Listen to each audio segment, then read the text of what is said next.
మీరేం చేశారు? మీరు చేసింది ఒకటే, డయాఫ్రమ్ వాల్ స్టార్ట్ చేశారు, ఎగువ కాఫర్ డ్యాము స్టార్ట్ చేశారు, దిగువ కాఫర్ డ్యాము స్టార్ట్ చేశారు, డైవర్షన్ ఆఫ్ ది నదిని స్టార్ట్ చేశారు. అన్ని సైమల్టేనియస్గా స్టార్ట్ చేశారు. ఎందుకు స్టార్ట్ చేశారో నాకు తెలుసు, మీకు తెలుసు. ఎందుకు స్టార్ట్ చేశారంటే 2018కి పూర్తి చేసేసి మేము పూర్తి చేసామని ప్రగల్భాలు పలుకుదామని మీరు స్టార్ట్ చేశారు. కానీ కంప్లీట్ కాలేదే. కంప్లీట్ అయింది ఏంటి? Only diaphragm wall Bauer company వాళ్ళు, జర్మనీ వాళ్ళు వచ్చి 460 కోట్లు తీసుకొని డయాఫ్రమ్ వాల్ వేశారు. నది డైవర్షన్ కాలేదు, అదేవిధంగా స్పిల్వే కంప్లీట్ కాలేదు, స్పిల్ ఛానల్ కంప్లీట్ కాలేదు, అలాగే కాఫర్ డ్యాములు 2 కంప్లీట్ కాలేదు. ఎందుకు కాలేదు అంటే కాఫర్ డ్యాములు కంప్లీట్ అయితే నదిలో నీరు నిలుస్తుంది. నదిలో నీళ్లు నిలవకోకుండా ఉండాలి అంటే నది డైవర్షన్ కంప్లీట్ కావాలి. నది డైవర్షన్ కంప్లీట్ కాలేదు, అందువల్ల కాఫర్ డ్యాములు పూర్తి చేయటానికి వీలు కాలేదు. ఇది పచ్చి వాస్తవం. ఈ వాస్తవాన్ని దాచిపెట్టి జగన్మోహన్ రెడ్డి గారు కాంట్రాక్టర్ను మార్చేశాడు, అందువల్లే ఆ కాఫర్ డ్యాములు పూర్తి కాలేదు. నో, ఆ కాఫర్ డ్యాములు పూర్తయితే నది పొంగి డైవర్షన్ కాలేదు కాబట్టి పొంగి 54 గ్రామాలు మునిగిపోతాయి. ఈ వాస్తవాన్ని చెప్పరే? ఈ వాస్తవాన్ని స్టడీ చేసామే మేము. ఏం చేయాలి అంటే 2 కాఫర్ డ్యాములు పూర్తి చేయాలి, నది డైవర్షన్ కంప్లీట్ చేయాలి. నది డైవర్షన్ కంప్లీట్ చేసినప్పుడు కాఫర్ డ్యాములు పూర్తయినప్పుడు కాఫర్ డ్యాములు అలా అడ్డం ఉంటే నది డైవర్షన్లో వెళ్ళిపోతుంది ఎంత వరద వచ్చినా. అప్పుడు మీరు డయాఫ్రమ్ వాల్ వేయాలి. ముందే డయాఫ్రమ్ వాల్ వేసారు, బిల్ చేసేసుకున్నారు. ఇది చరితాత్మకమైన తప్పిదం. ఈ తప్పిదం వలనే ఇవాళ పోలవరం ప్రాజెక్టుకి ఇంత దుస్థితి ఏర్పడింది. ఈ దుస్థితికి సమాధానం చెప్పుకోకుండా జగన్మోహన్ రెడ్డి గారి మీద నెట్టేద్దాం. జగన్మోహన్ రెడ్డి గారి విధ్వంసకారుడు, పరిపాలనకు పనికిరాడు. That's a different matter. అది రోజు చెప్తున్నావు నువ్వు, చంద్రబాబు నాయుడు గారు, గౌరవ ముఖ్యమంత్రి గారు రోజు చెప్తున్నారు. చెప్పండి, పోలవరం కూడా వెళ్ళేదే మాట మాట్లాడుతున్నావు. పోలవరంలో జరిగినటువంటి అంశాలు ఏమిటనే విషయాన్ని ప్రజలు అర్థం చేసుకోవాలి, మేధావులు అర్థం చేసుకోవాలి, ఇరిగేషన్ మీద అవగాహన ఉన్నవాళ్ళు అర్థం చేసుకోవాలి. దీనివల్ల తీవ్రమైన నష్టం జరిగింది ఈ రాష్ట్రానికి. పోలవరం అనేది జీవనాడి. దాని గురించి నేను ప్రత్యేకంగా పదే చెప్పవలసిన అవసరం లేదు. పోలవరానికి ఎన్ని పూర్తయితే ఎన్ని ఉపయోగాలు ఉన్నాయో ఇవాళ చెప్తూ ఏతావాత తెలిసేది ఏంటంటే 5 సంవత్సరాలు మాకు అధికారం ఇచ్చిన పోలవరాన్ని మేము పూర్తి చేయలేమని చెప్పేశారు. It's a fact. నేను మనం చేస్తున్న కాఫర్ డ్యాములు ఉన్నాయి కదా, కాఫర్ డ్యాములకి గ్యారంటీ 3 సంవత్సరాలు మాత్రమే. నేను ఇంతకుముందు చెప్పా. కాఫర్ డ్యాముల నుంచి వాళ్ళ సీపేజ్ వస్తుంది. డయాఫ్రమ్ వాల్ కొత్తది వెయ్యాలి. ప్యారలల్ డయాఫ్రమ్ వాల్ వేసుకోమని చెప్పేసి NHPC వాళ్ళు చెప్పారు. మళ్ళీ అది వెయ్యాలంటే 900 కోట్ల రూపాయలు అవుతుంది. అయితే అయింది. టైం ఏది? ఎన్ని సంవత్సరాలు పూర్తి చేస్తాం? మీరు చేసిన తప్పిదం వల్ల, మీరు చేసిన తప్పిదం ఒక్కటి చాలా స్పష్టమైనది. కాఫర్ డ్యాములు పూర్తి కాకోకుండా డయాఫ్రమ్ వాల్ వేయటం వల్ల ఈ దుస్థితి ఏర్పడింది. మరొక్కసారి చెప్తున్నా, కాఫర్ డ్యాములు కంప్లీట్ కాకోకుండా డయాఫ్రమ్ వాల్ వేయటం అనేది చరితాత్మకమైన తప్పిదం, అన్సైంటిఫిక్. ప్రపంచంలో ఎక్కడ జరగలేదు, జరగబోదు. మీ సొంత తెలివితేటలు ఉపయోగించేసి 18కి పూర్తి చేసేయాలనేటువంటి తాపత్రయంతో అనేక తప్పిదాలకు పాల్పడినటువంటి వ్యక్తులు మీరు. ఇవాళ జగన్మోహన్ రెడ్డి గారి మీద విరుచుకుపడతా ఉన్నారు. జగన్మోహన్ రెడ్డి గారు నేను 72% చేశాను అంటున్నాడు. మేమెంత పర్సెంట్ చేసాం చూడండి, ఇదిగోండి. This is the spillway. Chandrababu Naidu టైంలో ఉన్నటువంటి స్పిల్వే ఇది. దాని మీద నీళ్లు వెళ్తున్నాయి వరదలో. నిన్న మీరు చూశారుగా, చంద్రబాబు నాయుడు గారు ఈ స్పిల్వే మీద రోడ్డు మీద వెళ్ళాడు. ఈ స్పిల్వేని కంప్లీట్ చేసి లాకులు పెట్టి దానికి డోర్స్ పెట్టి రూట్ ఇచ్చింది జగన్మోహన్ రెడ్డి గారి ప్రభుత్వం. అదేం గొప్ప చెప్పటల్లా మేము చేసాం ఆ పని. All coffer dams we completed. నది డైవర్షన్ చేశాం. ఇవాళ కాఫర్ డ్యామ్ క్లోజ్ చేసిన పై గ్రామాలు మునక్కోకుండా నది డైవర్షన్లో వెళ్ళేటటువంటి పరిస్థితి కనిపిస్తా ఉన్నది. ఇంత మసిబూసి మారేడుకాయ చేసేటటువంటి ప్రయత్నం నారా చంద్రబాబు నాయుడు గారు, ముఖ్యమంత్రి గారు చేస్తున్నారు.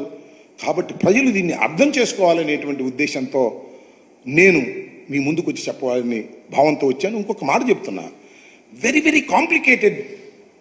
ఏది ఈ పోలవరం ప్రాజెక్ట్ అనేది వెరీ వెరీ కాంప్లికేటెడ్, అంత తేలిగ్గా అర్థం కాదు.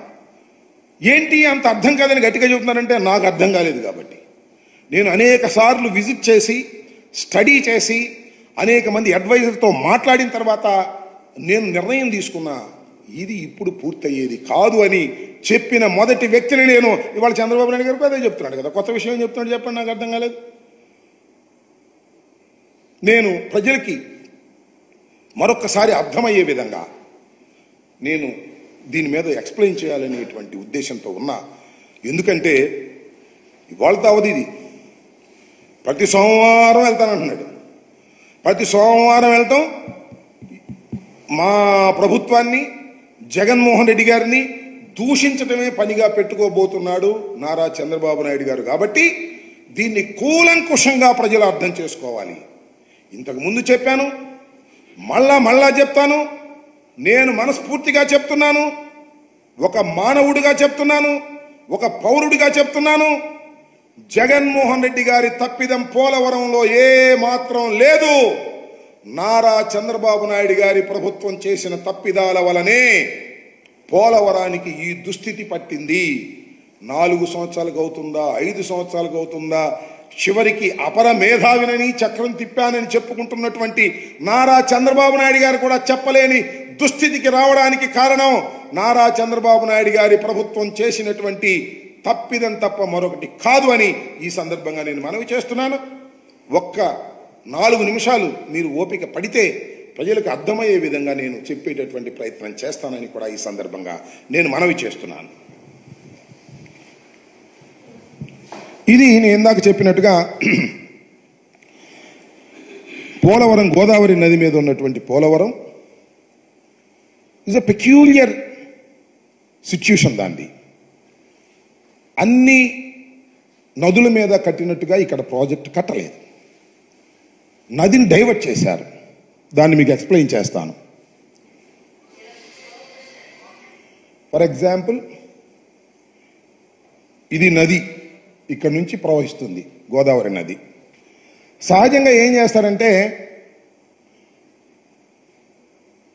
నదికి ఇలా కట్టేస్తారు. ఇది డ్యామ్, ఇదేమో ఎర్తకం రాక్ ఫిల్లింగ్ డ్యామ్, ఇదేమో స్పిల్వే. ఇది జనరల్గా నాగార్జున సాగర్, శ్రీశైలం, ఇంకా అనేకమైనటువంటి ఆల్మోస్ట్ చాలా ప్రాజెక్ట్స్ ఇలాగే కట్టారు. కానీ ఇక్కడ ఉన్నటువంటి పరిస్థితి ఏంటి అంటే, ఇక్కడ ఈ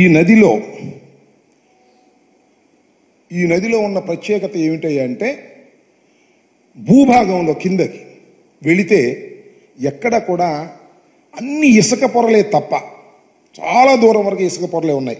900 మీటర్ల వరకు, సుమారు కిలోమీటర్ వరకు సుమారుగా, సబ్జెక్ట్ టు ది కరెక్షన్, ఇసుక పొరలే ఉన్నాయి తప్ప కొన్ని చోట్ల బలంగా స్పిల్వేని కట్టడానికి కావలసినటువంటి గట్టితనం ఎక్కడా దొరకపోతే అప్పుడు చాలామంది పండితులు, దీనిలో డ్యామ్స్ కట్టే ఇంజనీర్స్ చాలామంది ఏం చేశారంటే, ఇక్కడ తప్ప రెండోసారి కట్టడానికి వీల్లేదు కాబట్టి దీన్ని నదిని డైవర్ట్ చేయండి అన్నారు. అంటే ఏంటంటే ఉద్దేశం, నదిని డైవర్ట్ చేయమంటే ఇక్కడ కొండలు ఉన్నాయి, ఇవన్నీ చిన్న చిన్న కొండలు, రాళ్ళు ఉన్నాయి. సో ఇది గట్టి ప్రదేశం కాబట్టి ఏం చేశారంటే నదిని మీరు డైవర్ట్ చేయండి అన్నారు. నదిని డైవర్ట్ చేయటం అంటే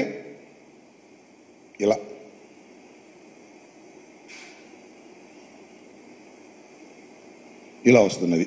అంటే నది ఇటు నుంచి ఇలా ప్రవహించి ఇలా వచ్చి మళ్ళీ ఇక్కడ కలిసిపోద్ది. ఇక్కడ గమనించాల్సింది ఏంటంటే, ఇక్కడ నదిని డైవర్ట్ చేయటం ద్వారా ఇక్కడ మీరు స్పిల్వేని కట్టమన్నారు. ఇది ఇక్కడ ఏం చేశారంటే, అప్పుడు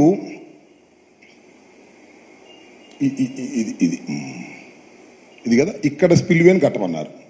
ఎస్, ఇక్కడ స్పిల్వే కట్టేటటువంటి ప్రయత్నం చేశారు. అంటే అప్పుడు ఏం జరుగుతుందంటే, నది ఇలా వచ్చి ఇక్కడ స్పిల్వే అంటే గేట్లు ఉంటాయి కదా, ఎత్తే గేట్లు, ఆ గేట్ల ద్వారా నీరు ఇలా వచ్చి ఎక్కడికి వెళ్తుంది, మళ్ళీ నదిలోనే కలుస్తుంది.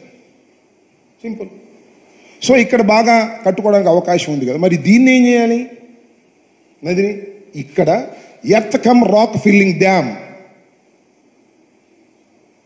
కట్టేయమన్నారు. కట్టేస్తే ఈ నది ఇది ఆగిపోతుంది, ఇక్కడ నుంచి రిలీజ్ అవుతుంది, మొత్తం రిజర్వాయర్ తయారవుతుంది. ఇక్కడే చాలా కీలకమైన అంశం ఏమిటంటే ఈ earth cum rock filling dam వెయ్యాలి అంటే దాని కింద, ఫర్ యువర్ కైండ్ ఇన్ఫర్మేషన్, ఇది ఇలా ఉంటుంది గట్టు, ఇలా ఉంటుంది కదా గట్టు అంటే, ఇది పైన కార్లు వెళ్తూ ఉంటాయి గట్టు. దీన్ని ఇలా ఎంత దూరం అయితే అలా డయాఫ్రమ్ వాల్ వేస్తారు. That is called diaphragm wall. ఎందుకు వేస్తారు ఈ డయాఫ్రమ్ వాల్? ఎందుకు వేస్తారు అంటే వాటర్ ఇలా నిలబడుతుంది కదా, సీపేజ్ రాకోకుండా, ఇలా సీపేజ్ వస్తే మునిగిపోద్ది కాబట్టి డయాఫ్రమ్ వాల్ వేసేస్తారు. అంటే ఇది ప్లాస్టిక్, సిమెంట్, ఇంకా చాలా మెటీరియల్ కలిపి వేస్తారు. That is called diaphragm wall. So ఇది దీని యొక్క ఉద్దేశం. సో మీకు గమనించాల్సింది ఏంటంటే ఇక్కడ ఈ earth cum rock filling dam ఏదైతే ఉందో దీని కింద డయాఫ్రమ్ వాల్ వేయాలి. ఇక్కడ మీకు ఇదంతా నది మీకు చాలామంది చూసే ప్రజలకు అర్థమైందని నేను అనుకుంటున్నాను, కాబట్టి దాన్ని ఎరైజ్ చేసేస్తాను. ఇప్పుడు వాట్ ఈస్ దిస్? ఇప్పుడు డయాఫ్రమ్ వాల్ వరకే మనం మాట్లాడదాం. నది ఇది కదా, నది ఇది, నది డైవర్షన్ ఇది. ఓకే, ఇది చూసుకున్నాం. ఇక్కడ డయాఫ్రమ్ వాల్ వెయ్యాలి. ఈ డయాఫ్రమ్ వాల్ వెయ్యాలి అంటే నిబంధన ఏమిటి అంటే, డయాఫ్రమ్ వాల్ వేసే ముందు, డయాఫ్రమ్ వాల్ వేయటం, earth cum rock filling dam చేయటం ఒక రోజుతో అయ్యే పని కాదు, ఒక సీజన్తో అయ్యే పని కాదు. It may take 2 or 3 seasons. అంటే 2-3 వరదలను ఎదుర్కోవాల్సిన పరిస్థితి ఉంటుంది. కాబట్టి ఏం చేస్తారంటే ఇక్కడ